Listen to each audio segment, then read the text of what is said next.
noite, pessoal. Agora é oficial, viu? Começar a aula de... Então, bora lá. A gente, semana passada, estudou sobre as proteínas, certo? Na aula de hoje, vamos estudar sobre enzimas. Não se esqueçam de manter o microfone mudo durante a gravação. Qualquer dúvida, é só ativar o microfone e eu vou estar esclarecendo para vocês, beleza? Pode ficar à vontade para interromper quantas vezes for necessário. Se não entendeu, parou, e aí é só perguntar. Beleza, gente? Então, ó, tá aqui uma imagem de uma enzima, certo? A gente vai entender por que tem duas cores aqui, azul e vermelho, certo? Mais à frente. Essa imagenzinha é uma analogia que, nesse momento, vocês não vão entender o que significa essa analogia do cara empurrando uma pedra sobre uma espécie de inclinação, né? Onde uma placa sinaliza 100 enzimas. E logo abaixo, outro cara, tranquilidade, empurrando uma pedra, sem esforço nenhum, porque ali tem uma placa dizendo com enzima e esse caminho é plano, não é isso? Então, a gente vai entender o porquê dessa imagem ao término da aula, não adianta a gente iniciar a explicar nesse momento, tá bom, pessoal? Mas, ó, nosso checklist para não perder costume, né? O que são e quais são as funções das enzimas, no que consiste a energia de ativação de uma reação, o que é um sítio ativo, explique o modelo chave-fechadura, quais os fatores que podem interferir a velocidade da reação, quais as possíveis formas de regulação da atividade enzimática, quais os tipos de inibição enzimática e mencione exemplos de patologias, ou seja, doenças, que podem ser provocadas por distúrbios enzimáticos. Um checklist bem pequenininho, reto e direto, mas nem por isso quer dizer que a aula também vai ser, né, uma microaula, né? Com essas perguntas aqui, você conseguindo responder, a essência da aula já vai ter sido obtida. Beleza, gente? Então, não esqueçam de responder esse checklist no caderninho de vocês quando estiverem estudando esse PDF, tá? Então, bora lá. Para definição de enzimas, tá? Então, fica fácil a gente conseguir definir o que são essas enzimas, uma vez que semana passada a gente assistiu a aula de proteínas, tá? Então, eu posso dizer que as enzimas é um grupo específico de proteína que executa uma determinada função. Que função é essa? É uma função específica, né? Eu falei sobre várias funções que as proteínas podem executar, não foi? Semana passada mostrei aquela lista de funções, entre elas a gente tinha hormônios, a gente tinha enzimas. Então eu disse, olha, hormônios deixa para vocês estudarem em fisiologia, mas enzimas vamos estudar em bioquímica porque tem uma importância considerável aqui dentro dos processos metabólicos. Aí, a gente entra com a definição de que esse tipo de proteína, gente, ela tem a função de catalisar reações biológicas, percebe? Não é reações químicas, tá? A gente tem reações químicas entre compostos químicos, por exemplo, ácido clorídrico com hidróxido de sódio, dando um sal com água, né? Então, isso é a reação, a famosa reação de neutralização. Tudo bem? Então, considerando que isso é uma reação entre compostos químicos, as enzimas vão catalisar reações entre biomoléculas, tá? E quando eu considero catalisação de reação entre biomoléculas, eu chamo essa reação de biológica. Só que aí você ficou se perguntando, né? Oi. O vídeo não tá aparecendo nada, só dá para escutar sua voz. Começou, viu? Vamos lá. Vou compartilhar. Sempre que desaparecer, pode falar que... Mas no meu tá. Tá aparecendo dele. Tá normal. Agora apareceu. Oxe. Às vezes é a internet da pessoa. Aqui tá aparecendo, viu, gente? Tá normal. Depois mexe aí no celular para ver se é a sua configuração, tá? Se sumir de todo mundo, aí é porque foi geral. Então beleza. Qualquer coisa fala que eu mexo aqui.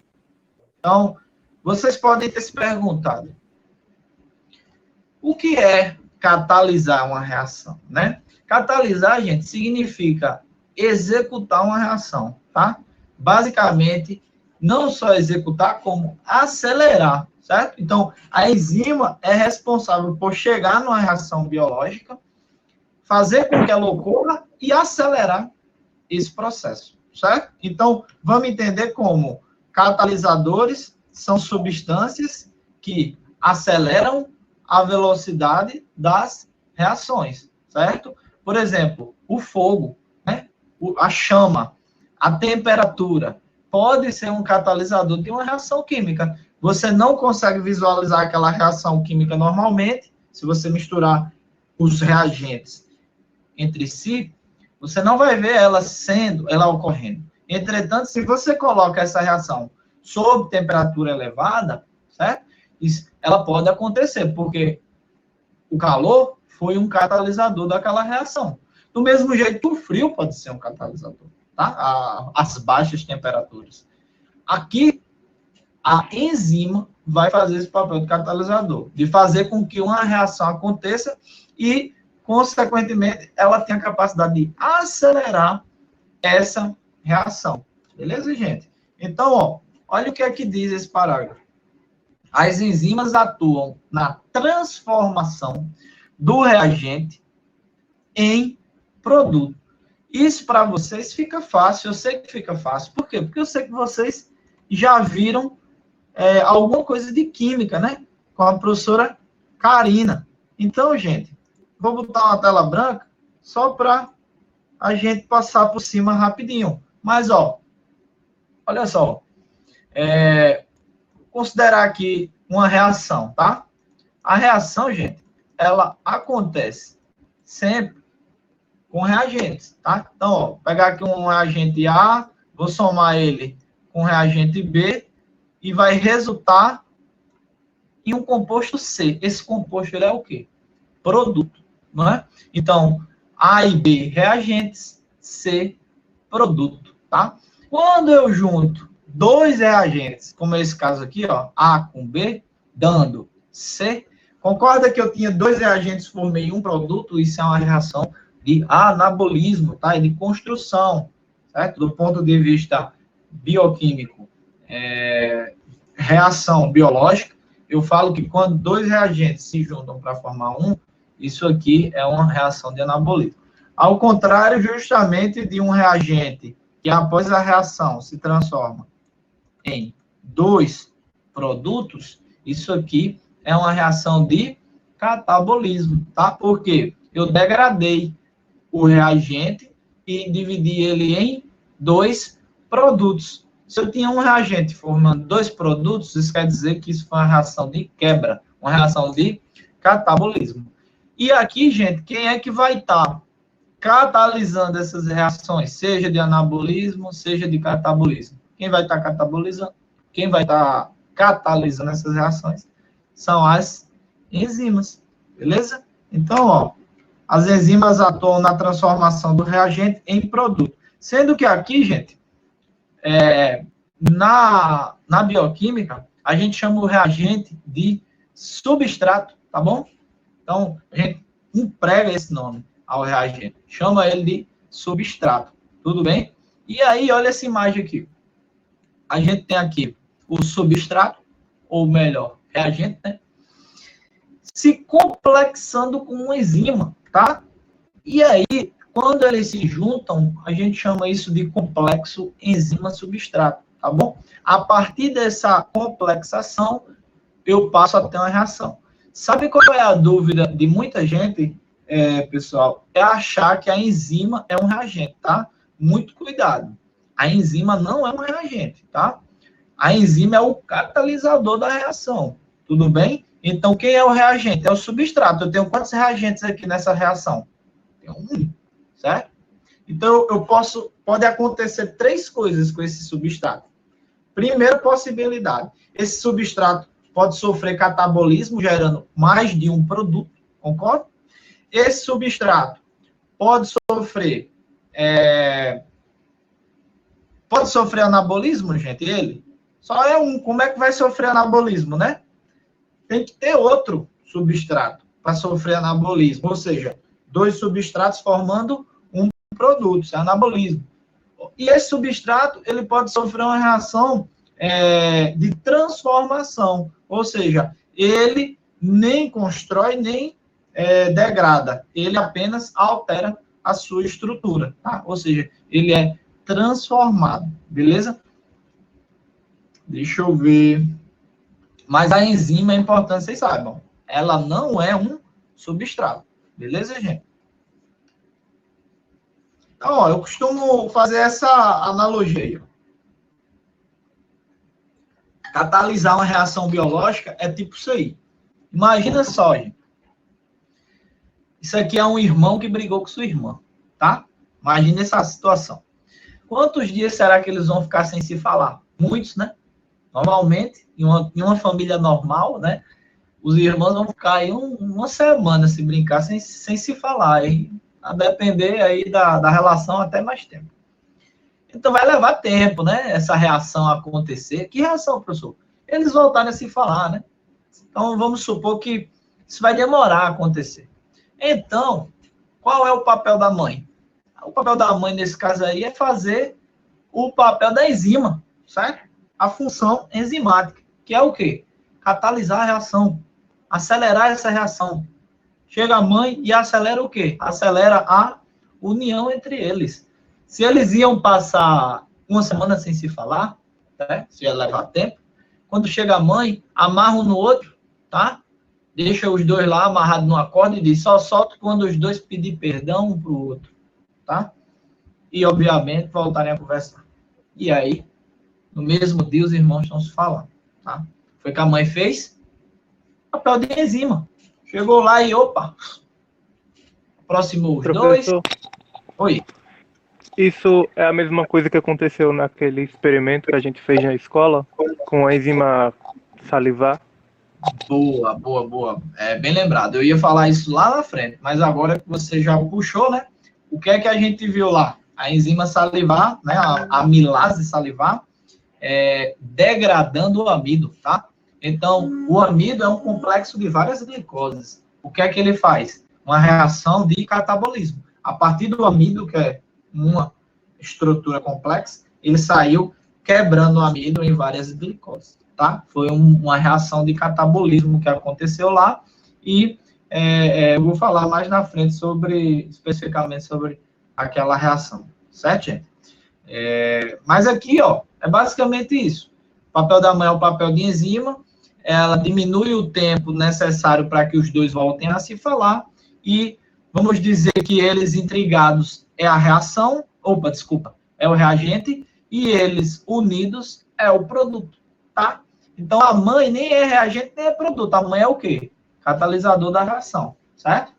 Ficou claro, gente? Deu para entender aí com essa analogia? Sim. Show de bola. Então, bora para a definição de energia de ativação. Olha só. A energia de ativação, pessoal, é a energia necessária, certo? Para que eu possa desenvolver uma reação, tá? A reação do nosso organismo, ela só acontece porque existe o consumo de energia. E, a depender da reação, vai ter variados consumos de energia. Umas vão consumir mais, outras menos, tá? É importante saber que, se não houvesse a participação da enzima nas reações do metabolismo do nosso organismo, a gente ia consumir muita reação, a gente ia consumir muita energia. E, consequentemente, essas reações seriam mais lentas o suficiente para causar prejuízos, certo? Então, chega a enzima na jogada e reduz essa energia de ativação que é necessária para que as reações aconteçam, tá, gente? Então, ó, energia de ativação consiste na quantidade de energia que é necessária para que as moléculas formem um complexo ativado, ou seja, para que eu junte, certo? Moléculas que vão reagir e chegar no produto, eu tenho que usar da energia de ativação. E essa figura, ela mostra bem como é o envolvimento dessa energia de ativação. Vamos imaginar aqui, ó. No eixo Y, eu tenho quantidade de energia livre, tá? no eixo X aqui embaixo, eu tenho o progresso da reação. Ou seja, se é o progresso, aqui começou a reação, aqui termina, tá bom? Então, a reação começa nos reagentes no estado o quê? A, certo? Eu digo que esse estado A é o estado inicial. Eu tenho reagentes aqui. As moléculas que estão aqui são reagentes. E aí, essas moléculas, elas vão ser transformadas do estado A para o estado o quê?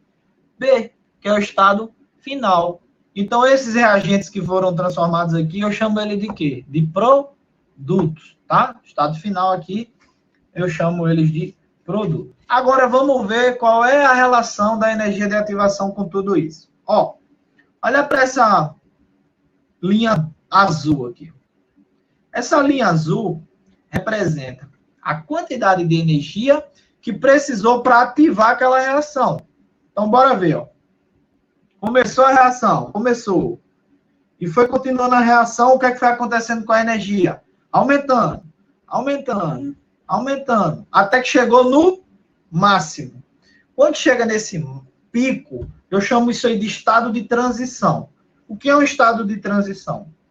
O estado de transição é o seguinte, vai haver a transição dessas moléculas, ou seja, se ela era um complexo só, ela vai ser degradada aqui, tá?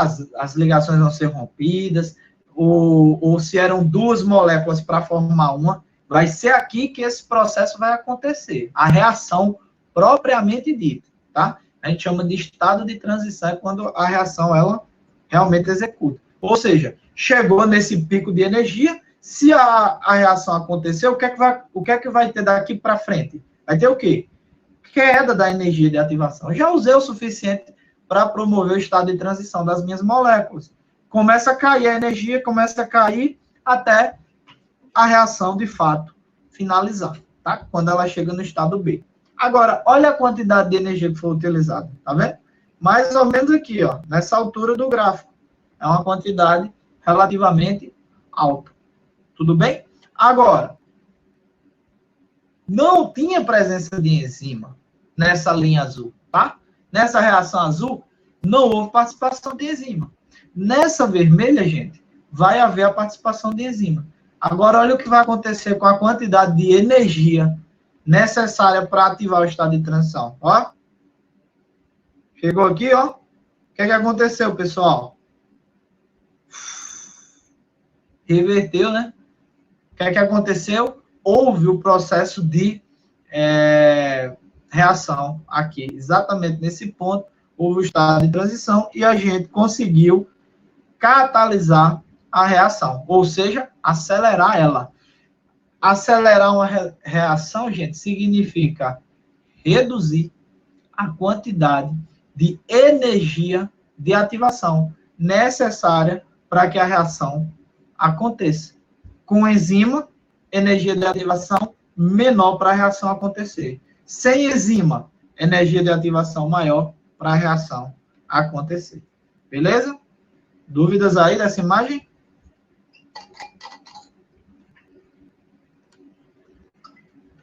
Então, ó, só repetindo aí o que eu falei, as enzimas diminuem a energia de ativação das reações, certo? Ou seja, acelera. Então, ó, se não fosse pelas enzimas, a energia para as reações seria, a velocidade das reações seria demorada e inviável para a manutenção da vida.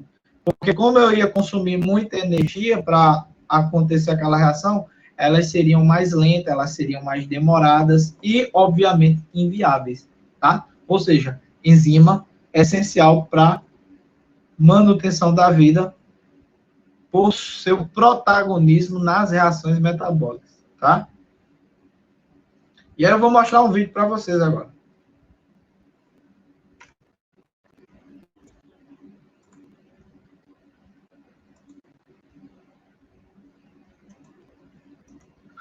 Vou mostrar para vocês o conteúdo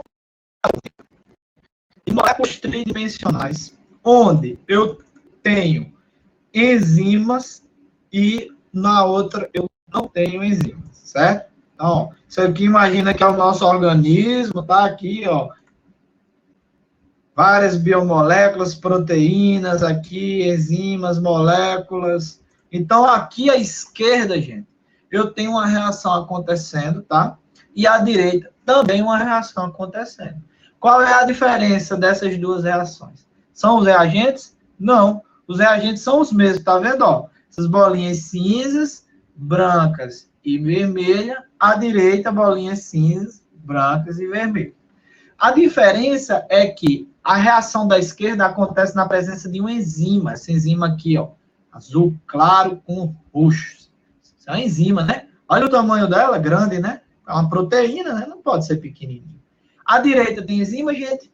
Não, né? À direita só tem as moléculas. Agora eu quero que vocês prestem atenção visualmente nessa diferença. Olha só. Reação na presença de enzima, reação na ausência.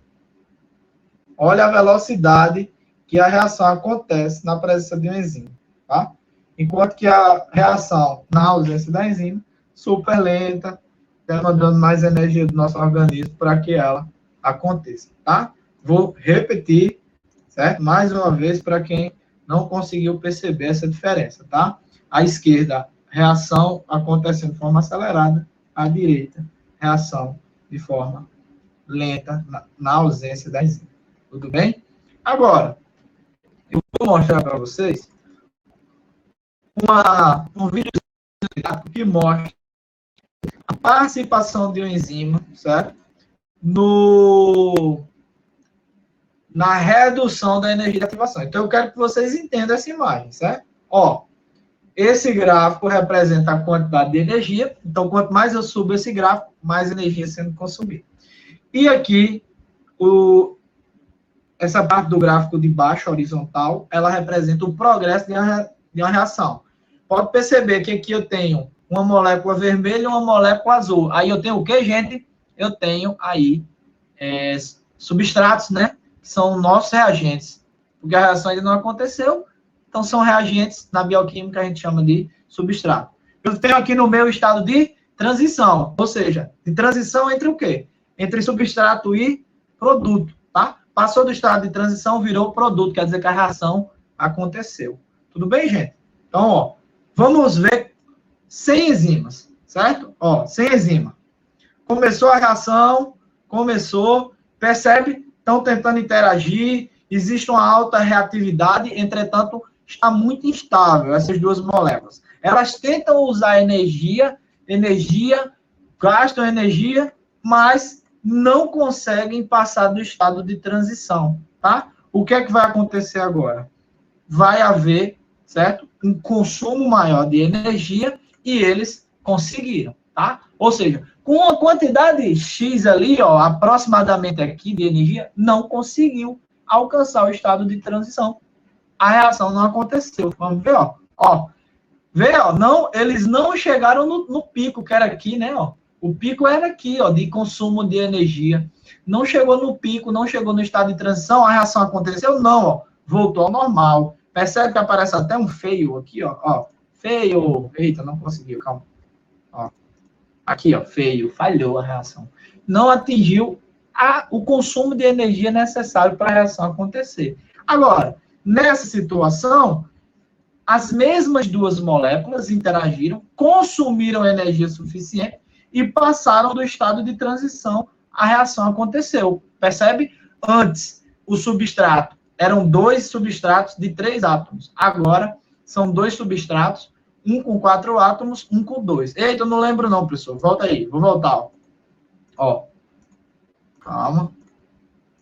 Ó, 2 substratos de 3 átomos. E depois que ocorre a reação, vira um substrato de 4, um substrato de 2 átomos aqui, tá? Então, gente, basicamente aqui houve o consumo de energia necessário, ou seja, nesse sistema aqui, houve fornecimento de energia para fazer a ativação da reação, para eles passarem pelo estado de transição e virar produto, tá? Agora, vamos ver na presença de enzima? Ó quem tá chegando. Esse bichão laranja aqui embaixo é quem, ó? É uma enzima. Ó o tamanho dele. É uma proteína, né? Tem que ser grande mesmo. Olha o que é que tem aqui falando, ó. Sítio ativo. Já já a gente fala sobre esse sítio ativo. Olha o que é que olha o que é que ele vai fazer. Onde era a energia de ativação? Não era aqui, ó, lá no pico? Olha para onde foi agora na presença de enzima, lá embaixo. Resultado disso, reduziu a energia de ativação da reação, facilitou com que a reação acontecesse. Isso possibilita que a reação seja acelerada, tá? Porque com menos energia eu consigo catalisar outros processos enzimáticos. Beleza? Então, esses vídeos aqui, eu vou passar para o WhatsApp de Raíris, e aí ela repassa para vocês depois, tá? Porque eu não vou botar lá no aluno online, não, às vezes não cabe, né, no sistema.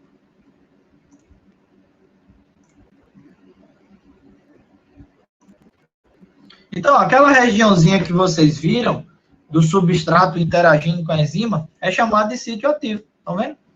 Olha o nome, sítio. Sítio vem de quê? Ah, o sítio do meu avô lá no interior? Pode ser, não um lugar aquilo ali, pronto. Então, sítio vem de lugar, tá, gente? Então, sítio ativo é um lugar na enzima, certo? Que tem atividade, sítio ativo. Isso quer dizer que a enzima, ela vai interagir com a molécula, com o substrato, certo? O reagente, substrato, através do seu sítio ativo, beleza? Então, ó, existe uma região da enzima que participa diretamente da conversão do substrato em produto. Como é o nome dessa região? Sítio ativo, tá? Eu não gosto de usar centro, não. Né? Centro, para mim, é o bairro, lá, a lagoa, né? Parque Solon do Lucena. Sítio, eu prefiro, certo? Então, sítio ativo da enzima é a região da enzima pela qual o substrato vai ter afinidade para ser transformado em produto, tá? Então, ó, vamos ver essa imagem. Ó, olha essa imagem, o que, é que vai acontecer? Substrato interagiu com sítio ativo. O que é que aconteceu com esse substrato? Quero que vocês me digam. Alguém ativa o microfone e me diz. Essa reação foi de catabolismo ou anabolismo? Eu vou mostrar novamente, só para vocês terem certeza. Ó, quero que me diga se foi de catabolismo ou anabolismo.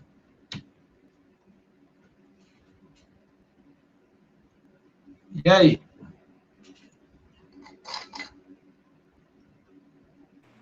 Catabolismo?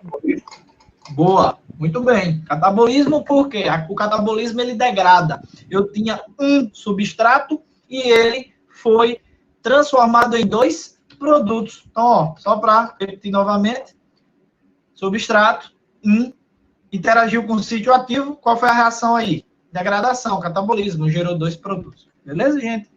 As enzimas são altamente específicas, interagindo com alguns poucos substratos, catalisando apenas um tipo de reação química.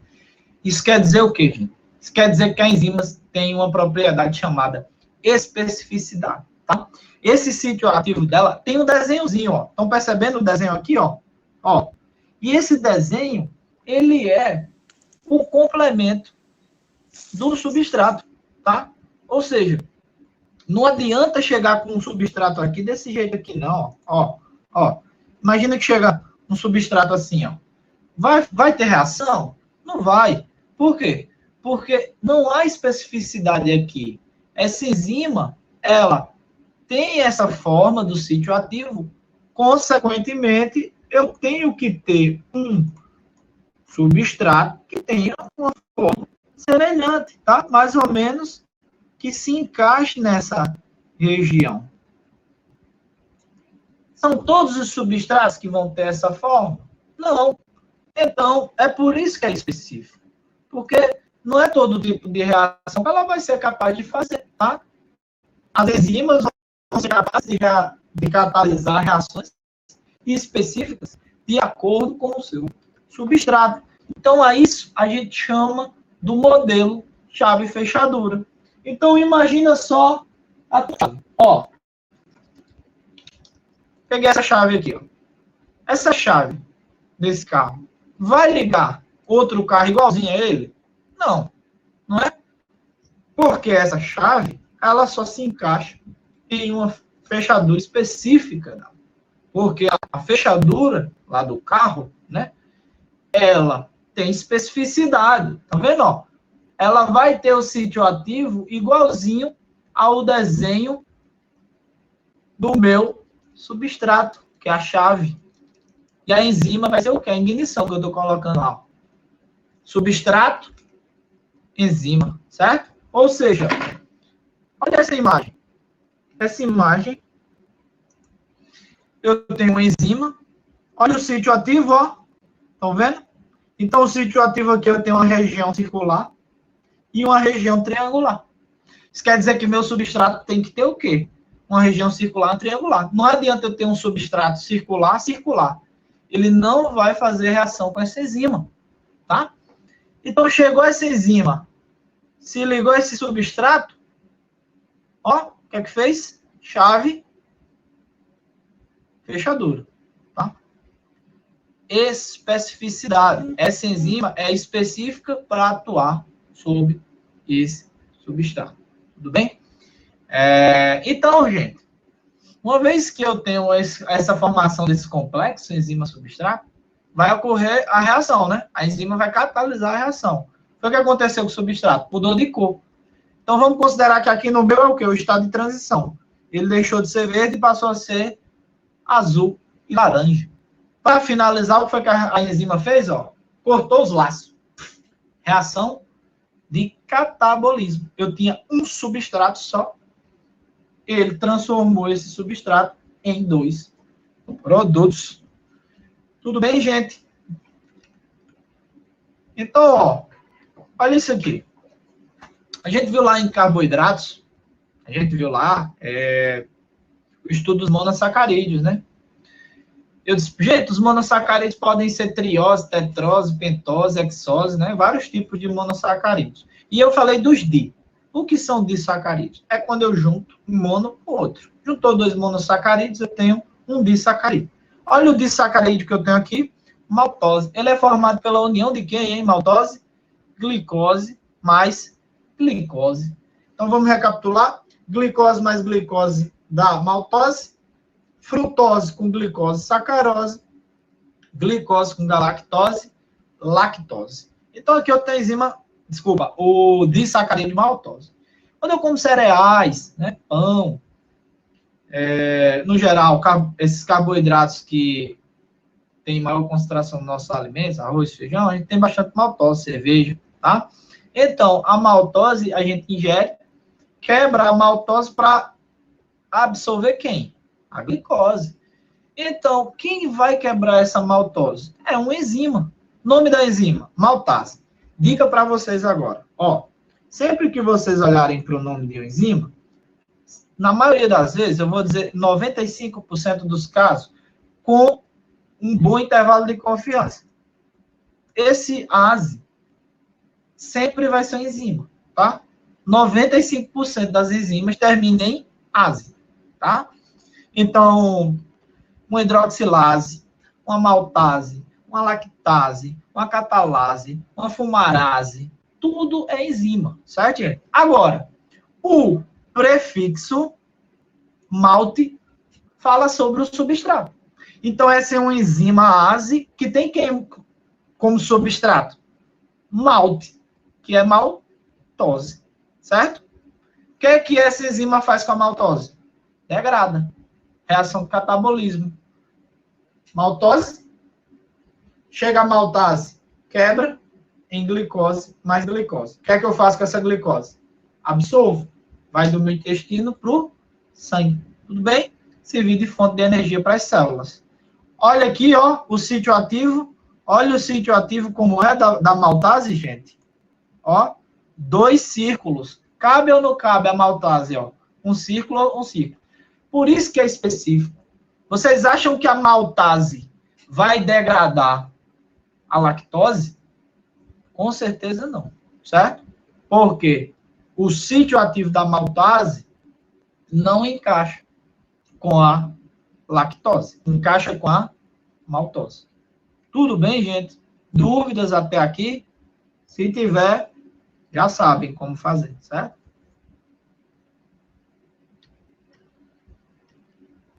Vocês vão dizer, professor, o senhor só está me mostrando reação de catabolismo. Isso quer dizer que as enzimas só faz catabolismo, só faz degradar? Vou dizer que não. Vou mostrar uma reação de anabolismo para vocês não dizer que é mentira, tá? Olha só. Tá vendo aqui uma enzima? Olha como é complexo, né, esse sítio ativo dela. As curvas, tá? Então, eu tenho que ter um substrato que complemente esse sítio ativo. Então, vai chegar o substrato aí, ó. Será que é só um? Ó, sítio ativo. Será que é só um substrato ou são dois que vão vir? Vamos ver, viu? Olha. Quantos substratos, pessoal? A gente tem aqui dois, né? Dois substratos, um azul e um vermelho, tá? Então, o azul vai encaixar nessa posição, o vermelho vai encaixar nessa região do sítio ativo. Tenho dois substratos.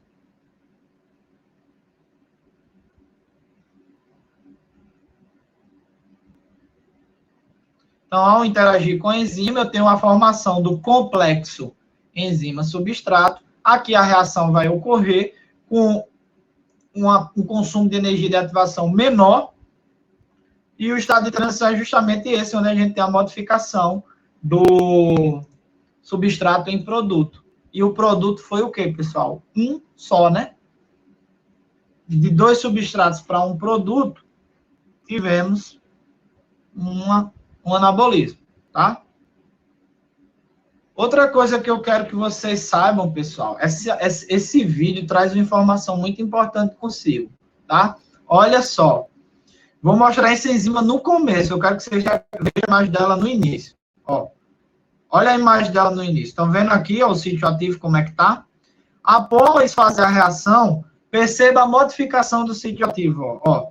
Esse sítio ativo sofreu uma modificação. Assim que a enzima larga o substrato, ó, esse sítio ativo ainda está modificado. Pode ver, ó. Ele não está no seu estado original. Só que, imediatamente após o produto sair, ele sofre uma regeneração. Ou seja, ele volta para o estado inicial. Olha só, ó, ele vai ser regenerado. Pronto. Está regenerado, pode chegar aí, ó, mais dois substratos para fazer esse processo novamente. Então, lembrem-se, mais uma propriedade da enzima. Ela tem capacidade regenerativa. Ou seja, se vocês virem assim uma questão, a enzima, após a reação, não tem mais utilidade, vai ser descartada, vai ser degradada. É falso. A gente gasta muita energia e muito tempo para produzir uma proteína. Vocês viram na aula de ácidos nucleicos como é complexo a produção de uma proteína. Então, a gente não vai desperdiçar ela de forma tão simples. Fez uma reação, catalisou uma reação, não vai ser perdida, não. Ela não vai ser degradada, não. Ela se regenera e volta à sua conformação inicial.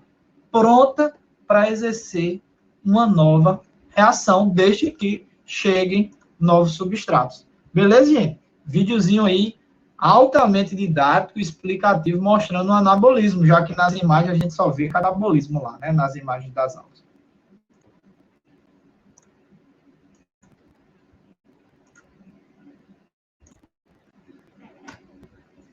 Aí, quando eu falo que uma enzima é específica, eu estou dizendo o seguinte, que ela vai desempenhar reações específicas. Por quê? Porque, baseado no seu sítio ativo, ela só interage com substratos específicos. Não é assim? Enzima interage com substrato específico porque tem um sítio ativo. Esse substrato específico, pessoal, ele pode estar em locais diferentes do nosso organismo, tá? Então, imagine só. Você acha que as reações que o meu organismo vai executar no núcleo da célula são as mesmas reações que ele vai desempenhar na mitocôndria? Tá? O nosso núcleo tem DNA para ser armazenado, para transmitir informação. No nosso núcleo, o DNA transcreve RNA. E aí você pode se lembrar agora. Professor, o senhor falou de uma enzima na aula passada. O nome da enzima era RNA. Na aula passada não, desculpa, gente. Na aula de ácidos nucleicos. Na aula de ácidos nucleicos, o senhor falou de uma enzima chamada RNA polimerase. Que essa RNA polimerase, ela chegava lá no DNA e fazia isso aqui, ó. Cortava a fita de DNA. Com essa fita de DNA, a gente conseguia gerar uma de RNA mensageiro. O que é a RNA polimerase? Olha, terminação ase. RNA polimerase é uma enzima que corta o DNA para gerar um RNA. Agora me responda.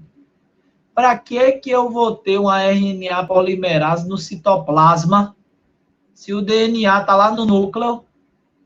Para que eu vou ter uma RNA polimerase no lisossomo, que faz digestão de lixo celular, de resíduos que são eliminados da célula, né, os produtos do metabolismo? Para que eu vou ter RNA polimerase na mitocôndria, que faz processo oxidativo para a produção de energia? Não faz sentido. Então, eu tenho que ter a enzima no local que ela desenvolve, ou melhor, no local que ela catalisa reações dos seus substratos, que têm afinidade pelo seu sítio ativo. Então, qual é o sítio ativo da RNA polimerase? É a fita de DNA. Entendeu? Então, eu vou ter DNA lá no núcleo. Não faz sentido eu ter RNA polimerase no ribossomo. Sacaram? Então, ó, mitocôndria vai ter as enzimas responsáveis pelo ciclo do ácido cítrico, certo? Vai ter as enzimas responsáveis pela beta-oxidação das gorduras, certo? Que a gente produz energia também a partir das gorduras. Aquelas enzimas lá, certo? Lipase, hormônio sensível, tá na mitocôndria, tá bom, gente? Lá no citosol, citoplasma também, para os mais íntimos, acontece a glicólise. É a quebra da glicose. A glicose entra na célula, lá no citoplasma, chega as enzimas, certo? Que fazem o processo de glicólise. São várias enzimas, certo, gente? Talvez a gente estude ainda, como um bônus, as bioenergéticas, e aí a gente consegue ver como é que o organismo produz energia a partir da glicose e das gorduras, tá? Então, isso ocorre no citoplasma, então eu tenho que ter as enzimas da glicólise no citoplasma, não no núcleo. A glicose não vai para o núcleo. Enquanto que no núcleo eu tenho enzimas lá que participam das reações que ocorrem no núcleo. No lisossomo, tenho diversas enzimas que vão participar da digestão celular. O que é a digestão celular? Eu pegar resíduos que, geralmente, produtos do metabolismo, que não vão mais ter serventia para nossas células, para elas eliminarem, né? O lisossomo é como se fosse o trato gastrointestinal da célula. Ele digere e elimina, tá? Para que eu vou ter enzimas da digestão lisossomal no retículo endoplasmático rugoso, tá? Então, gente, é importante que vocês saibam que, por causa da especificidade da enzima com o substrato, né? Por causa de executar certos tipos de reações, a gente vai ter concentrações de enzimas diferentes em cada localidade do nosso organismo, a depender da necessidade. Beleza?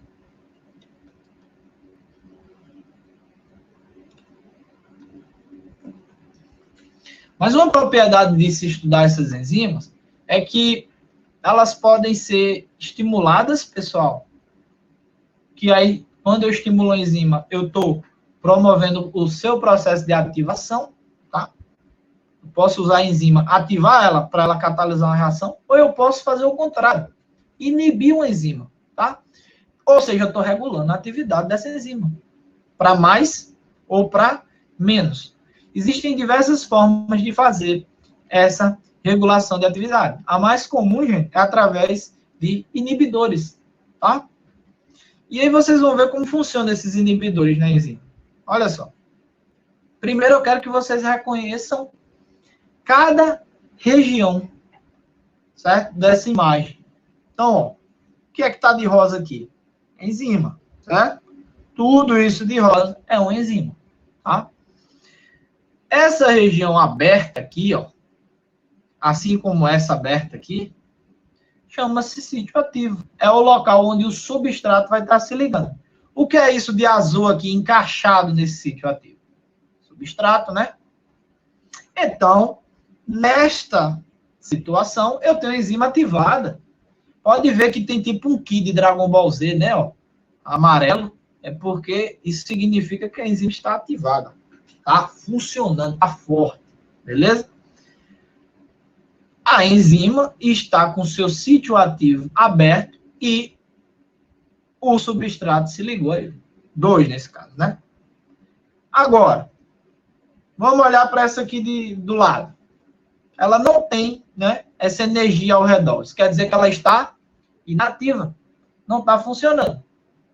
Então, bora olhar para os sítios ativos. Olha como é que está o sítio ativo. Aberto ou fechado? Olha o sítio ativo. Era assim, na esquerda, ficou fechado na direita. Aí, com o sítio ativo fechado, o substrato conseguiu entrar? Não. Não conseguiu entrar. Logo, não tem ativação da enzima.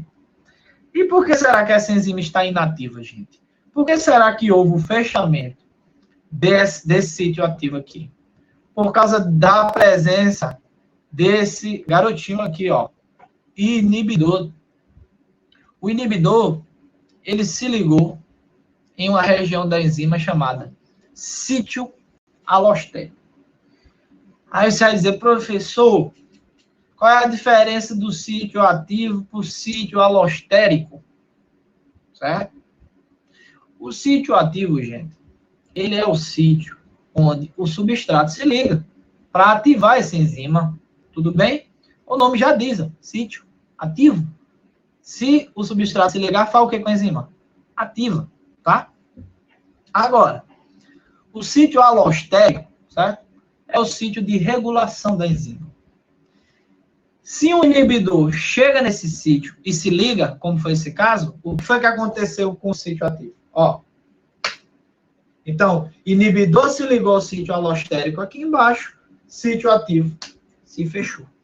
Com o sítio ativo fechado, enzima não conseguiu ser ativada, porque o substrato não interagiu. Beleza, gente? Entenderam isso aí? Compreenderam?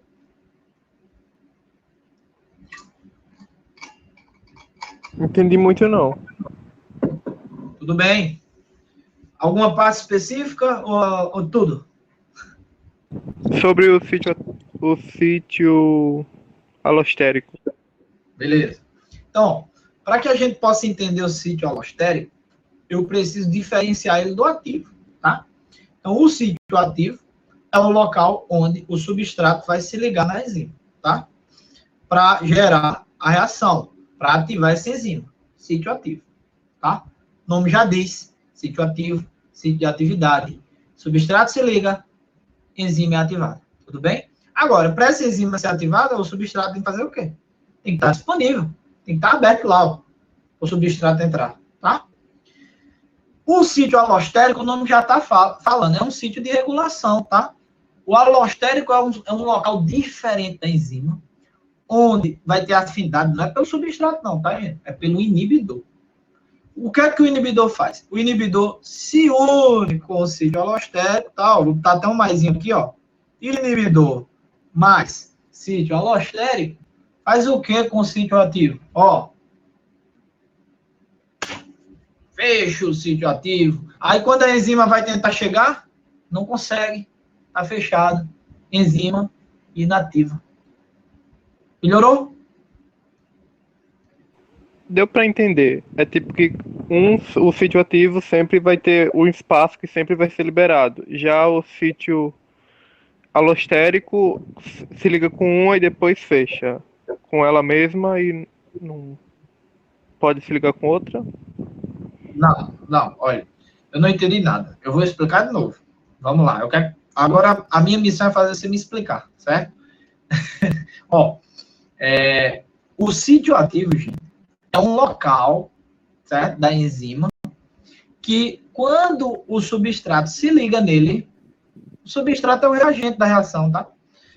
O sítio ativo é uma região específica, ele tem a sua forma lá, que quando o substrato se liga nele, a enzima é ativada. Então, olha o que aconteceu nesse lado esquerdo. O substrato se ligou ao sítio ativo da enzima e aconteceu a reação normalmente, a enzima foi ativada. O que eu quero explicar nesta imagem é só que existem outras regiões da enzima que não é o sítio ativo, tá? Chamado de sítio alostérico. Quem se liga nesse sítio alostérico são inibidores. Os inibidores, quando se ligam no sítio alostérico, eles fecham a enzima. eles fecham o sítio ativo da enzima. Então, o que foi que aconteceu aqui, ó? Estava aberto, sem inibidor, estava aberto o sítio ativo. Com o inibidor, o que foi que aconteceu com o sítio ativo? Ele se fechou, tá? A presença do inibidor no sítio alostérico fez com que o sítio ativo da enzima se fechasse, impedindo a ligação do substrato com o sítio ativo. Se não há essa interação do substrato com o sítio ativo, isso quer dizer que a enzima não está ativada e ela permanece sem atividade, sem acelerar as reações. Entendeu? Se entendeu, me ajuda. Entendi. De verdade? Sim.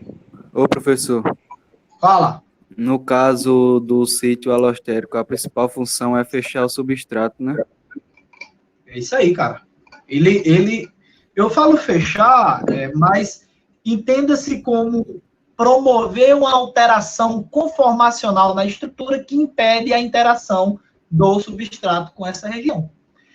Fica mais didático dizer que ele fecha, mas ele pode simplesmente fazer uma alteração. Ó, imagina só que o sítio ativo era assim, beleza?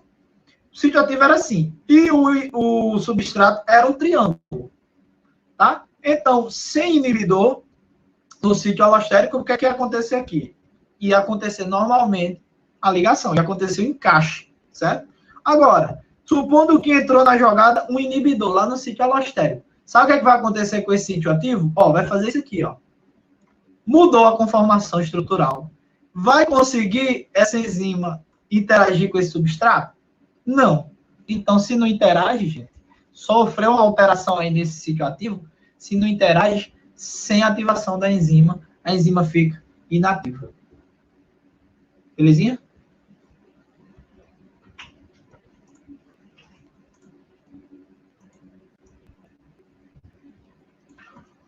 O silêncio é a maior prova de que tudo está dando certo e que vocês estão entendendo. Muito bem. Continue assim. Tô brincando.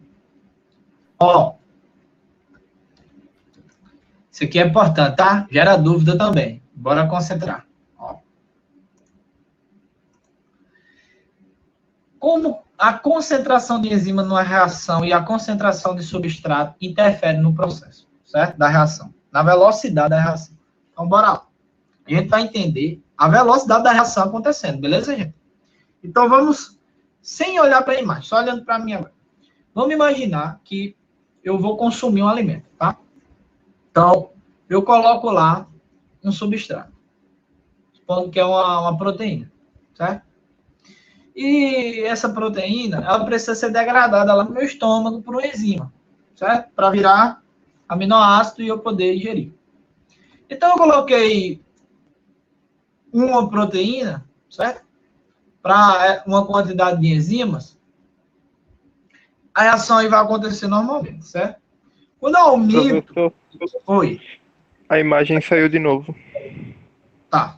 Deixa eu tentar mexer. Voltou. Voltou? Eu não mexi em nada. Vamos lá. Então, imagina que eu tenho uma quantidade de substrato X. E ele começa a sofrer reação de uma quantidade de enzimas Y. Eu resolvo aumentar essa quantidade de substrato. Conforme eu vou aumentando, concorda que mais reação vai acontecendo, gente? Eu vou aumentando esse substrato, mais reações vão acontecendo. As enzimas vão, ó, conforme eu vou aumentando o substrato, elas, ei, vamos acelerar esse processo aqui, a gente tem que dar conta dessa quantidade de substrato. Imagine você, olha a analogia, que coisa legal. Imagine você, você tem um trabalho para fazer, para entregar amanhã, tá? Um trabalho. Então, você vai fazer esse trabalho tranquilo, certo? Sem nenhuma preocupação, porque vai dar tempo de sobra para você entregar esse trabalho amanhã, tá? Agora, supondo que eu vou aumentar o substrato, certo? Ou seja, vou aumentar o número de trabalho. Ao invés de você ter um trabalho, você tem dois. Aí você vai fazer do mesmo jeito. Não tem problema não, eu sou fera. Eu consigo fazer os dois trabalhos ao mesmo tempo aqui, ó. e faz os 2 trabalhos, certo? Você aumentou mais um trabalho, certo? 3 agora. Você vai dizer, eu faço. Mas para eu fazer, eu tenho que aumentar o quê? A minha velocidade, né? Eu tenho que ficar mais rápido aqui, ó. Tenho que ficar mais rápido. Certo? Tem que fazer esse trabalho mais rápido. Vai acelerar ou não vai a reação? Se tu tens um trabalho, tu faz mais tranquilo. Se tu tem 3, tu vai ter que acelerar, tá? Agora, supondo que tu tem 10 trabalhos para entregar amanhã. E aí, tu vai ficar um louco, né? Ai, meu Deus do céu. Coloca 5 trabalhos um do lado do outro, começa a fazer, papapá, e a mão vai cansando, vai dando canseira, você vai tendo cãibra, e de repente, você chegou no limite da sua capacidade. Mas você conseguiu fazer os 10 trabalhos. Não conseguiu? Conseguiu. Eu virei à noite e consegui. Mas eu dei o meu máximo. Eu cheguei na minha velocidade máxima de trabalhos que eu posso fazer numa noite, tá? Que eu coloquei 20 trabalhos para tu fazer. E aí? Vai conseguir fazer os 20? Não. Você só vai conseguir entregar quantos no outro dia? 10. Né? Coloquei 30 trabalhos. Tu vai conseguir entregar os 30?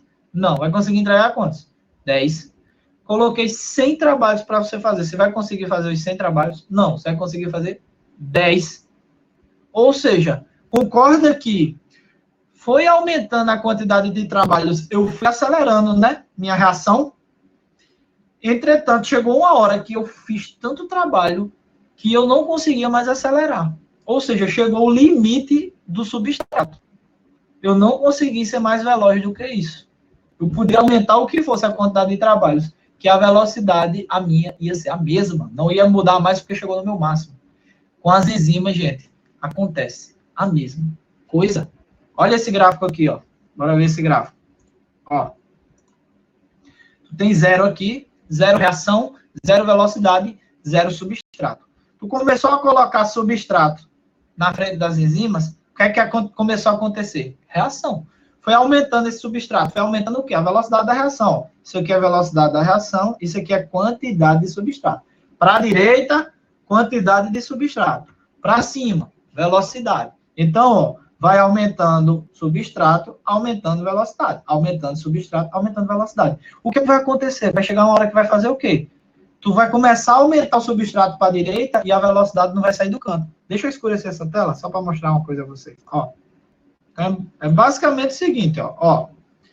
Começa a aumentar o número de substrato, vai aumentando a velocidade de reação. Aumenta o substrato, aumenta a velocidade de reação. Só que chega uma hora, ó, que eu vou aumentando o substrato e a reação não aumenta a velocidade. Estão vendo? A velocidade é a mesma. Ó. Eu estou aumentando o substrato e a velocidade é a mesma. Eu estou aumentando o substrato e a velocidade é a mesma. Ou seja, quando chegou aqui, atingiu um ponto de saturação da atividade da enzima, gente. Tá?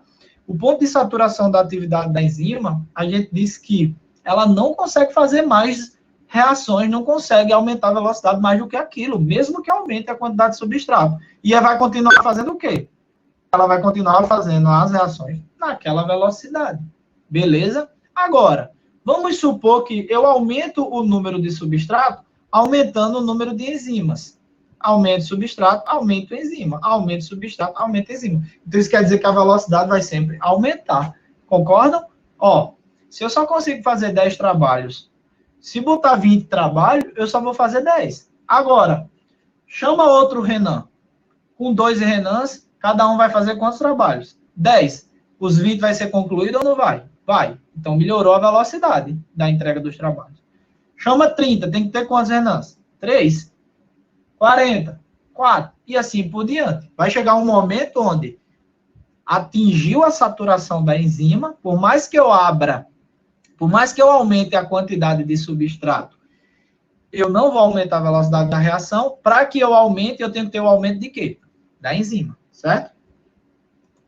Então, ó, quando eu olho isso aqui, ó, concentração da enzima, ela é diretamente proporcional à velocidade da reação, ou seja, se eu aumento a quantidade de enzima, a reação vai aumentar até não aguentar mais. Agora, aumentou a quantidade de substrato, aumenta a velocidade? Aumenta, mas até certo ponto. Tudo bem? Até certo ponto. Chegou uma hora que eu atinjo a saturação. Ó, saturação das enzimas Isso quer dizer que mesmo que eu aumente o substrato, a velocidade da reação não vai ser alterada. Eu quero dúvidas. Tem dúvidas aí nesse momento? Ó, gente, isso aqui, quando ela atinge isso aqui, essa reta, ó, quando ela atinge essa reta e não sobe mais, essa reta aqui, a gente chama ela desse nome, ó, platô, certo? O platô significa atingir um limite de velocidade. Ele não aumenta mais, a velocidade vai começar a andar em linha reta. Mesmo que aumente o substrato, só em linha reta. Agora, tu aumentou o número de enzimas, aí faz isso, ó, a velocidade da reação. Beleza?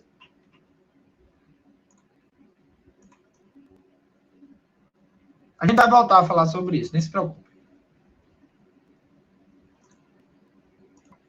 Olha essa imagenzinha aqui.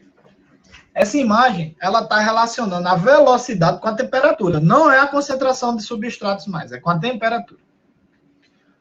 Em 20 graus Celsius, olha como é que está a atividade da enzima, a velocidade. Eu quero que vocês me digam aí, alguém. Está alta ou está baixa, gente? Me falem aí. Em 20 graus Celsius, a velocidade da reação está alta ou está baixa? Me digam.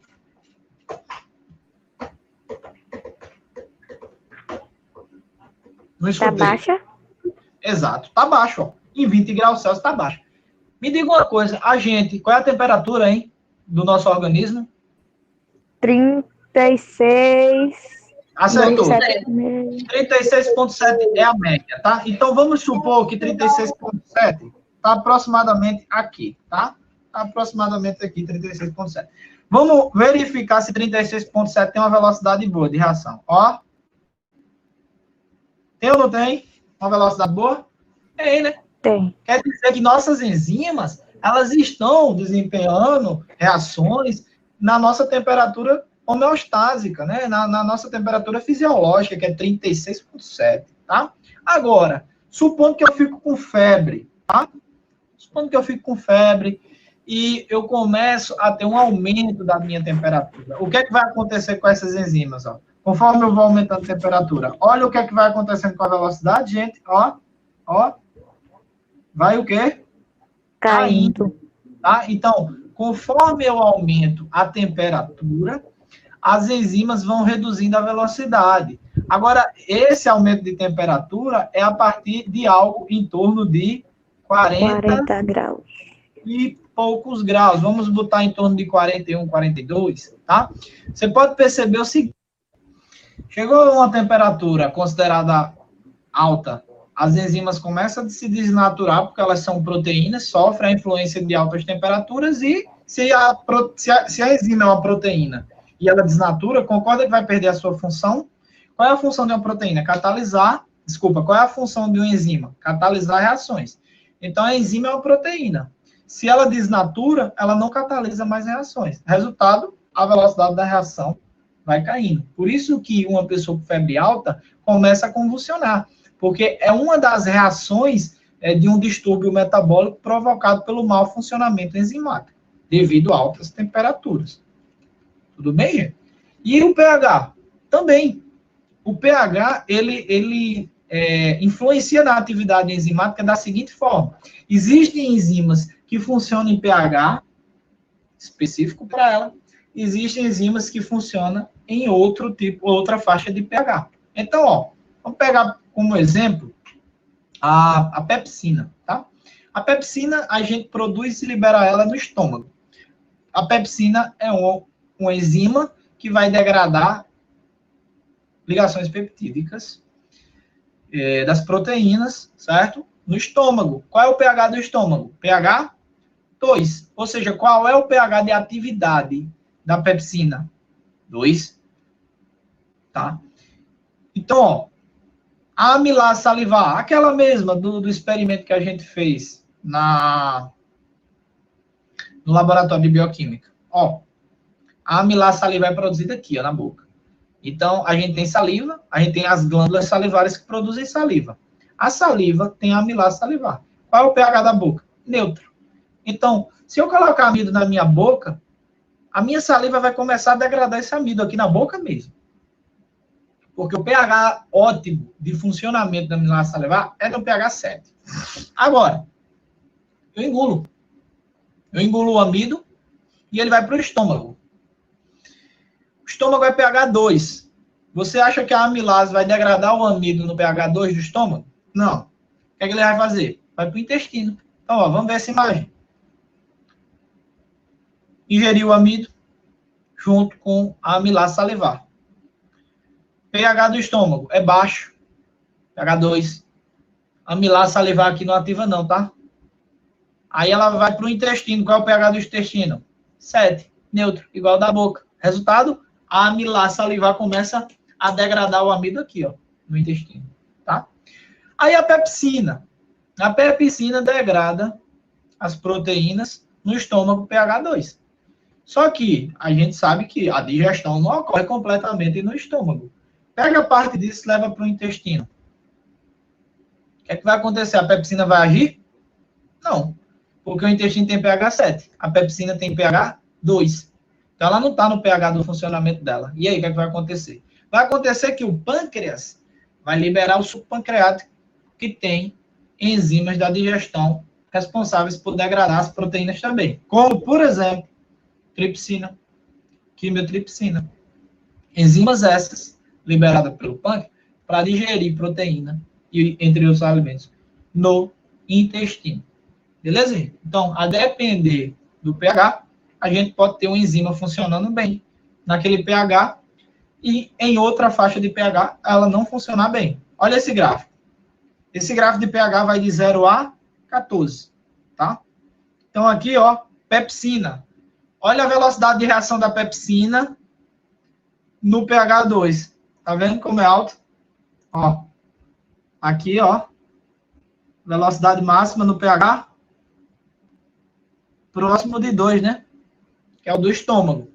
Agora, saiu de 2. Vamos supor que foi para 7. Lá no intestino. Olha o que é que acontece com a velocidade de reação da pepsina. Caiu para quê? 0. A pepsina não atua lá. Beleza? Vamos ver a pitialina agora, ó, que é a amilase salivar. No pH 7. Olha qual é a atividade dela. Velocidade, né, máxima. É na boca. Pegou essa pitialina, tirou do neutro, jogou pro estômago, que é ácido. pH 2. Olha o que é que aconteceu com a velocidade. Caiu, e muito. Jogou no pH 12. Professor, que lugar é pH 12 no nosso organismo? Não tem, não. Mas, ó, no pH 12, olha a velocidade de reação da pitialina. 0.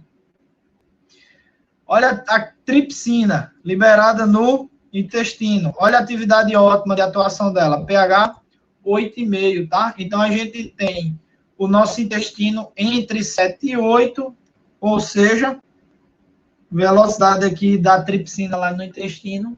Tá legal. Tranquilo, gente? Espero que tenha dado para entender aí a relação pH com a atividade enzimática, certo? Agora vamos falar sobre os tipos de inibições, certo?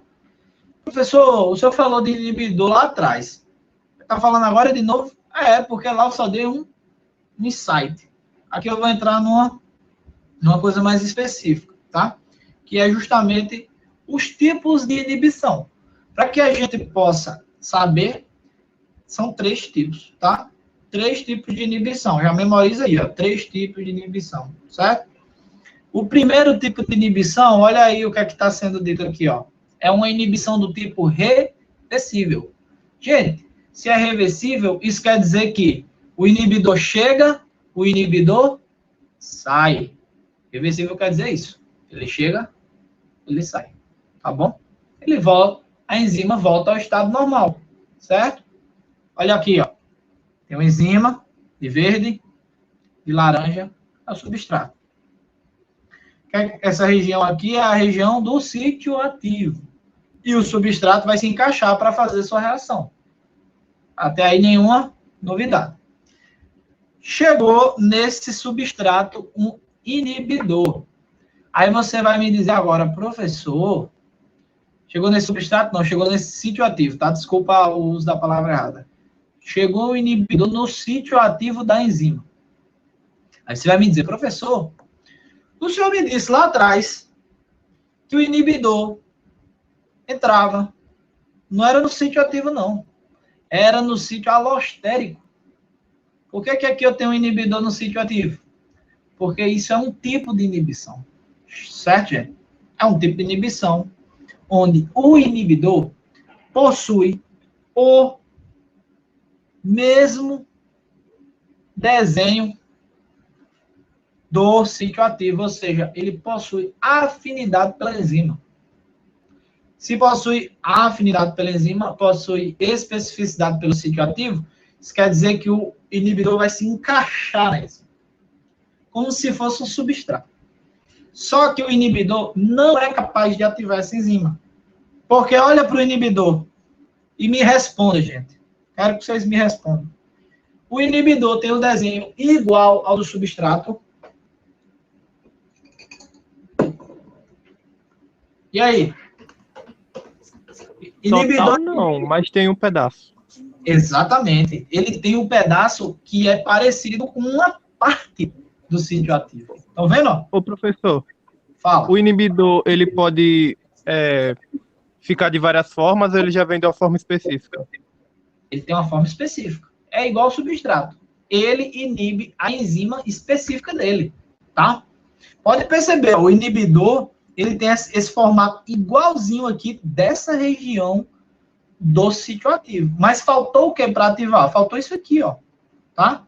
Quem é que tem esse formato? Só quem tem esse formato é o substrato.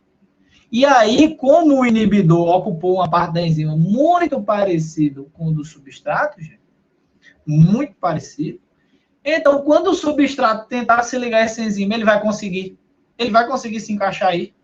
Não, né? Porque lá já tem quem? Lá já tem inibidor. Entenderam? Aí, resultado, a enzima fica o quê? Inativa. Tá? Agora, eu quero que vocês entendam que essa inibição é reversível. Tá? Ela volta ao normal. Por que ela volta ao normal? Porque uma hora esse inibidor sai. E como é que ele sai? Através de competição. Por isso que a gente diz que essa inibição é reversível competitiva. Me explica, professor, como é que é essa competição? É fácil. Vamos imaginar o seguinte. Imagine só o seguinte, que isso é um cabo de guerra, tá? E aqui eu tenho uma pessoa versus uma pessoa. E elas vão disputar esse cabo de guerra. Uma vai puxar para um lado, outra vai puxar para o outro. Começa a puxar e o cabo não sai do lugar. Não sai do lugar. Nenhum ganha. Fica lá empatado. Certo? Aí, essa pessoa daqui, que ela é esperta, chamou outra, tá? Para competir. Não ficou injusto, não foi a competição? 2 contra 1. E agora que tem 2 desse lado, vai ganhar desse, que só tem um. Resultado. Ele ganha. Mesma coisa que, ó, se eu tenho um inibidor e um substrato, tranquilo. Chama outro substrato, vai os 2 substratos tentar, ó, tirar esse inibidor daí.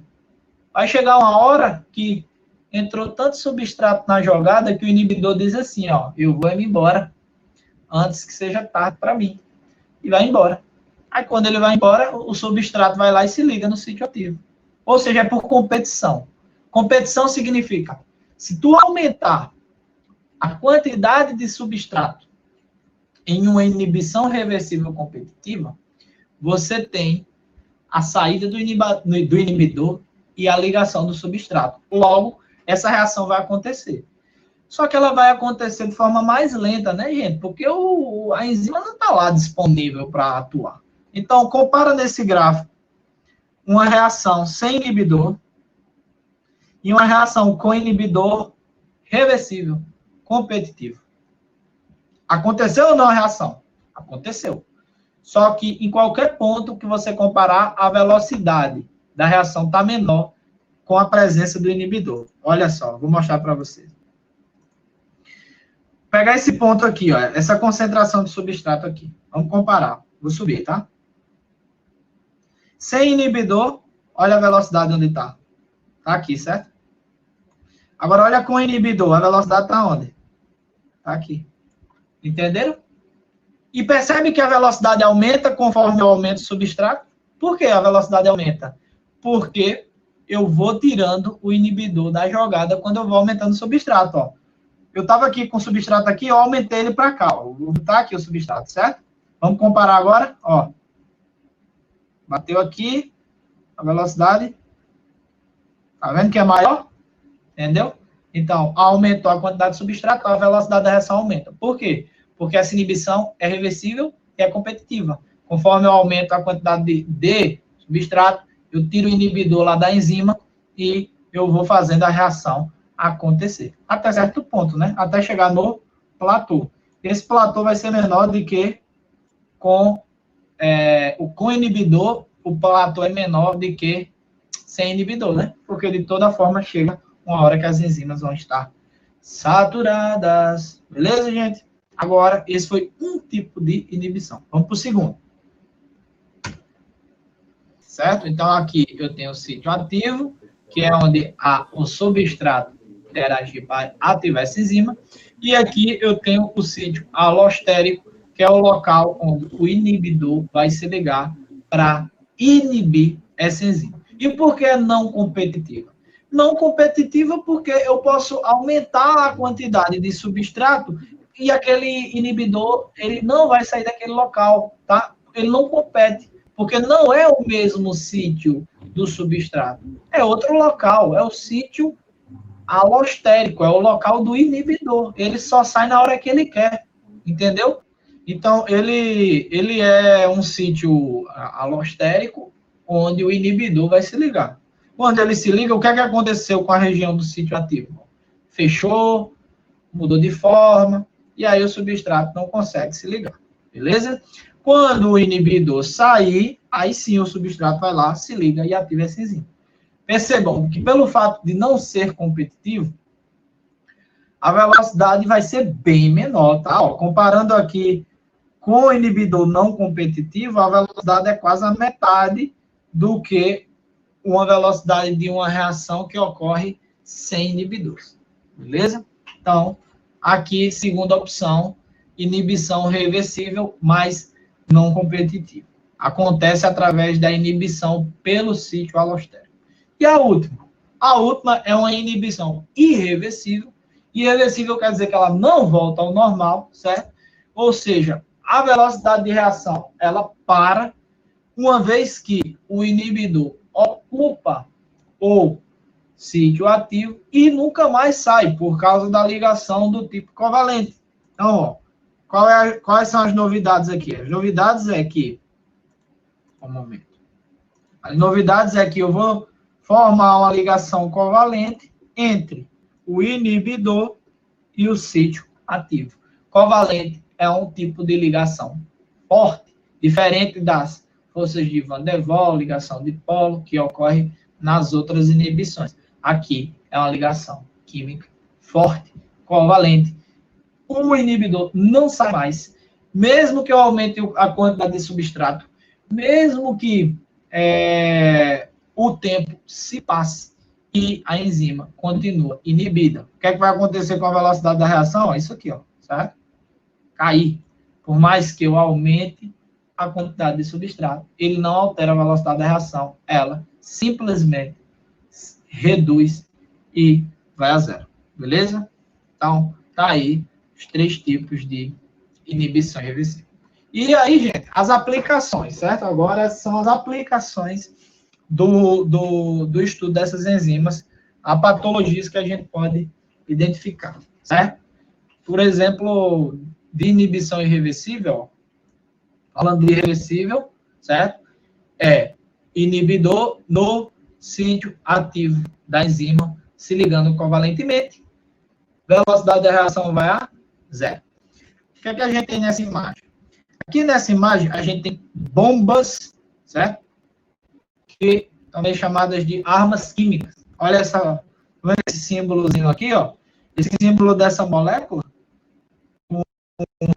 aqui, esse é o símbolo de arma química.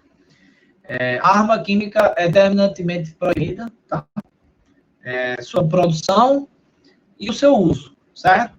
O país que vier a produzir ou usar armas químicas, ele e automaticamente declaram guerra aos países das Nações Unidas, que através de tratados convencionaram que as armas químicas não devem ser produzidas nem usadas em guerra, tá?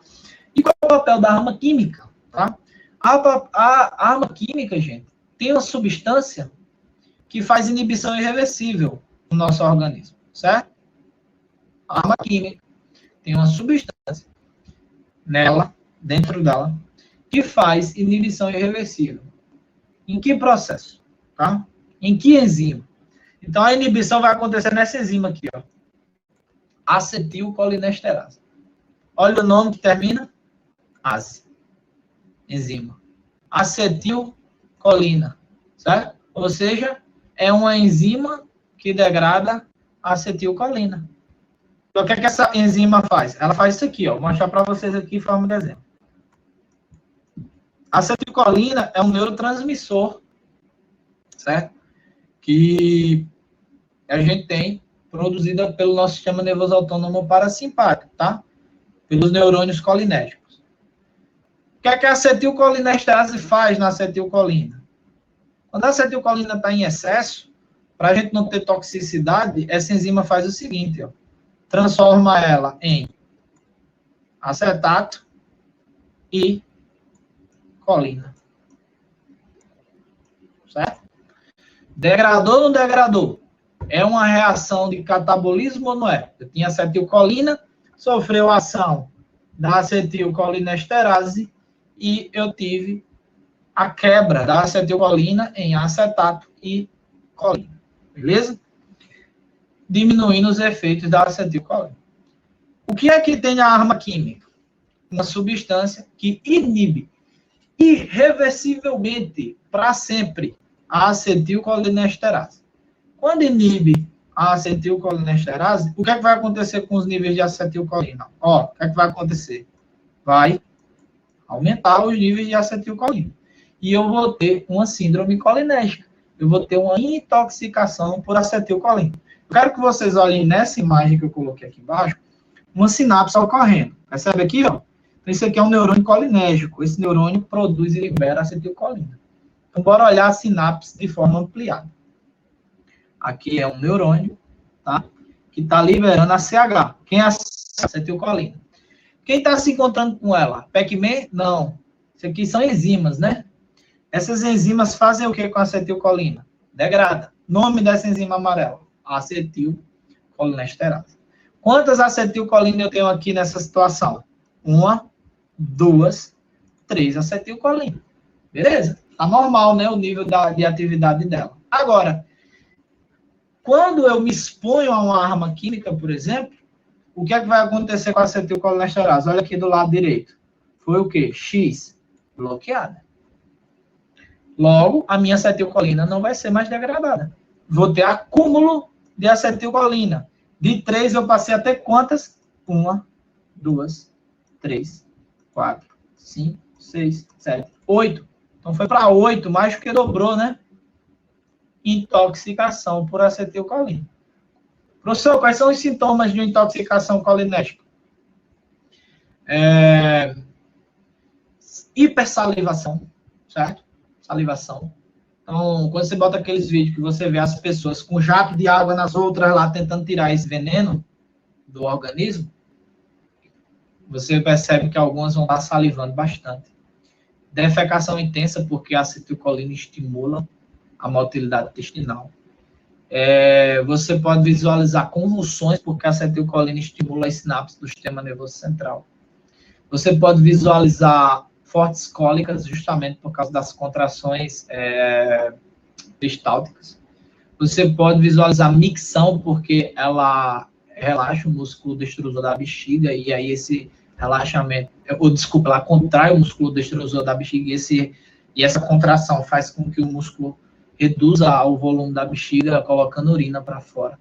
Defecação em excesso, fezes em excesso, salivação, convulsão, tá pouco, é ruim, né?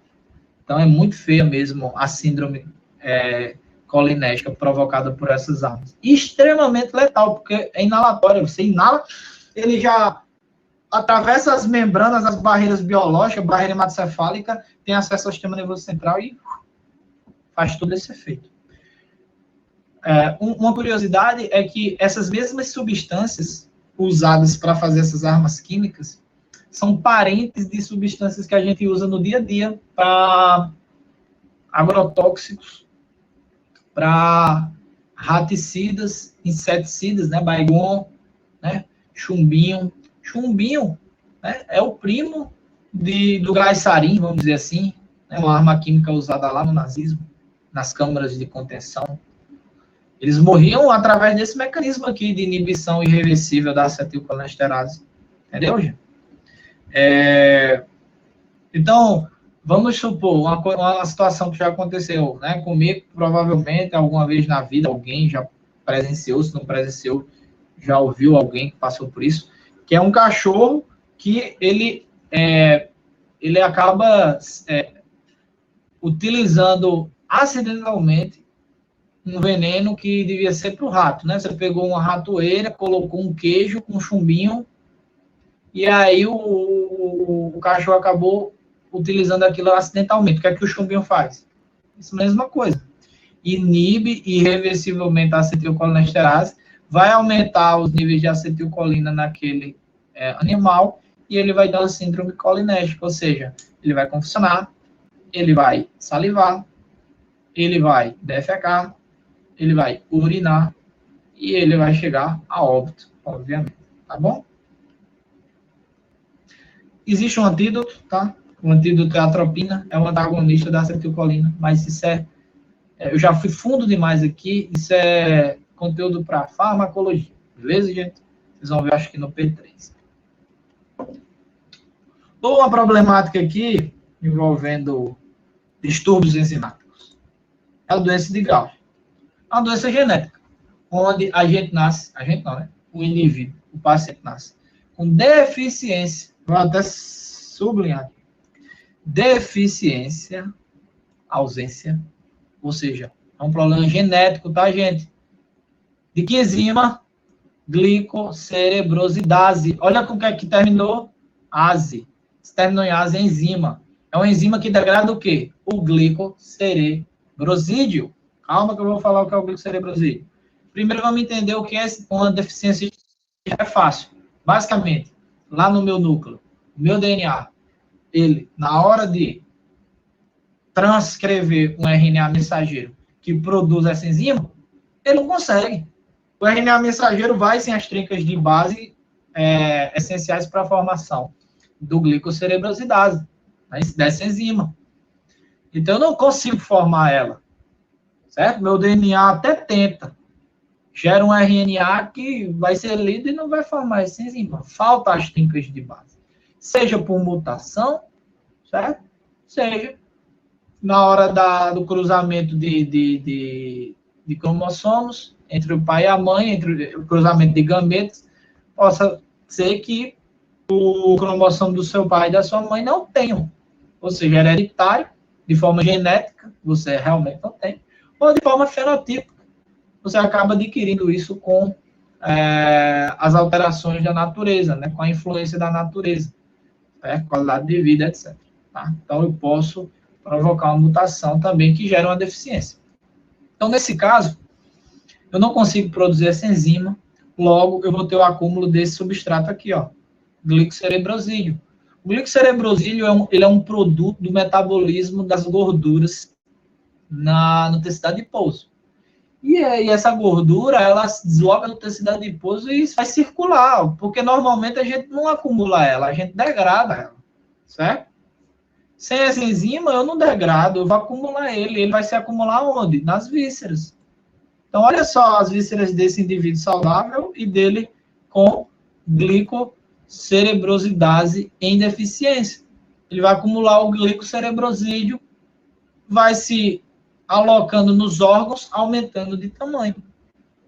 O nome dessa doença de Gaucher, que eu tenho uma imagem de uma criança com essa protrusão, certo, dos órgãos internos, faz com que a região peritoneal se dilate, tá? Mas nada aqui mais é do que o crescimento das vísceras mediante depósito do glicocerebrosídeo dentro desses órgãos. Beleza, gente? Ah, e como é que trata, professor, isso aí? Bom, o cara não produz. Se ele não produz, ele tem que fazer o quê? Ele tem que usar a enzima, né? E de onde é que vem essa enzima? De um plasma, por exemplo. Usa um plasma, certo? De um indivíduo que tem a enzima. Aí no plasma vem essas proteínas que vão ajudar ele a degradação desses cerebrosídeos que, consequentemente, reduzem a malformação, pelo menos mediante a fase infantil, tá? Depois que ele vai crescendo, os impactos dessa doença vai sendo menor. A intolerância à lactose. Intolerância à lactose é um problema que pode ser genético, hereditário, ou ele pode ser fenotípico, tá? Quando eu digo que ele é genotípico, eu adquiri dos meus pais. Quando eu digo que ele é fenotípico, eu digo que eu adquiri a partir de influência da natureza. Quando eu digo influência da natureza, pessoal, não entendam, eu quero dizer assim, influências ambientais, tá? Mediante hábitos alimentares, tá? Que a gente acaba promovendo mutações. Se você vai numa praia e você sofre exposição dos raios ultravioleta, naturalmente aqueles raios UVA, eles entram no seu DNA e ele já provoca alteração do código genético.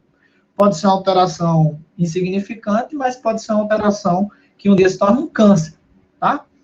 Então, eu posso sofrer uma mutação no meu código genético que faça com que o meu DNA não transcreva mais RNA, que vai produzir lactase. E a lactase é a enzima que degrada quem? A lactose. Então, ó, coloca aqui, ó, lactase. Então, a lactase, ó, termina em ase, e tem o lacte de lactose. Degrada a lactose, gerando quem? Na imagem está errado, viu? Cuidado, eu vou corrigir aqui, ó. Quando eu degrado a lactose, eu gero quem? Galactose e glicose, certo? 2 monossacarídeos que vão ser absorvidos para a produção de energia. Agora, se eu não tiver a lactase, ó, cheguei aqui, meu organismo, ó, apagou a lactase, não tem mais a enzima. O que é que vai acontecer com minha lactose? Vai fazer o quê, ó? Ó, se acumular no intestino. E ela vai sofrer, pessoal. Olha os processos que vai acontecer no nosso organismo com a presença da lactose. Primeiro, fermentação, tá? O leite fermenta, desenvolve bactérias. Com esse desenvolvimento de bactérias, essas bactérias podem ser patogênicas e causar infecção intestinal. Ponto 1. Segundo ponto, a presença dessas bactérias, o seu organismo vai tentar eliminar, vai começar a puxar água das células para o lume intestinal, diarreia forte. Perda de água, desidratação, você tem que repor. Quando fermenta, as bactérias liberam CO2, porque elas são anaeróbicas, certo? Então, elas conseguem, na ausência de oxigênio, se reproduzir, liberando gás carbônico. Gás carbônico esse que, na forma de gás, gera cólicas intestinais, os gases, tá? Gases que geram cólica. Então, tá aí quase todos os sintomas de uma diarreia. Mas tá má digestão, porque a lactose não vai ser absorvida, não vai ser digerida nem absorvida, tá? Fermenta, liberando CO2, causa gases. As bactérias vão causar uma infecção intestinal. A presença das bactérias atrai água para eu poder diminuir esse processo infeccioso, certo? Causando diarreia. Beleza? E aí, professor, como é que uma pessoa com intolerância à lactose ela deve proceder? 2 possibilidades. Uma, não consome lactose, tá? Eu não tenho enzima, não consumo lactose. Porque se eu consumir, vai dar ruim o negócio, né? Segunda opção, usar enzima de forma preventiva. Tu vai jantar, então faltando meia hora para você jantar, fazer digestão, toma uma lactase. Porque a lactase vai ficar lá no estômago, esperando, no intestino, esperando quem? A lactose chegar. Só que a enzima é cara. Você não vai usar uma enzima sempre que você vai se alimentar. Então você escolhe. Quem é intolerante à lactose, escolhe os eventos. Ah, eu vou para uma festa de 15 anos. Lá tem muito brigadeiro, muito bolo de chocolate. E eu, que não sou besta, quero comer. Então, antes de sair de casa, toma lactase. Chega lá, pode se empanturrar tranquilamente, que não vai ter problema. A enzima vai fazer o papel. É só porque você não produz mesmo. Tá bom? E essa daqui, gente, a fenilcetonúria é uma doença que ela é causada pela ausência da fenilalanina hidroxilase, tá? Mesma coisa. Nosso organismo sofre uma mutação, o DNA não transcreve um RNA que tenha o código para produção de fenilalanina hidroxilase. A fenilalanina é um aminoácido derivado de proteínas, ou seja, proteínas da alimentação de alto valor biológico, carne, ovo, peixe, leite. E a fenilalanina é muito importante porque quando a gente ingere ela, a fenilalanina hidroxilase transforma ela em tirosina. E a tirosina, gente, é uma substância precursora da melanina. A melanina, que é um pigmento que cora, né? Ou seja, conforme eu desenvolvo melanina, eu vou ficando com a coloração mais acentuada, me protege mais dos raios. E uma pessoa que tem ausência de fenilalanina, fenilalanina hidroxilase, ela acumula a fenilalanina, não se transforma em tirosina, vai faltar para produzir melanina, você começa a ficar mais pálido. Para quem vai frequentar a praia, isso é contraindicado, porque ele pode sofrer queimaduras devido à ausência da melanina. O nome dessa doença é fenilcetonúria, porque a fenilalanina ele se transforma em corpos cetônicos, que exala um odor característico, fedorento. Tá? Então, quem tem fenilcetonúria, ou seja, a ausência dessa fenilalanina, tende a emitir um odor desagradável da pele, por causa do acúmulo da fenilalanina. O que é que ele faz para não ter esse odor desagradável? Ele não consome as proteínas que são ricas em fenilalanina. Beleza, gente? Então, basicamente, é isso, certo? Que eu tinha para compartilhar com vocês.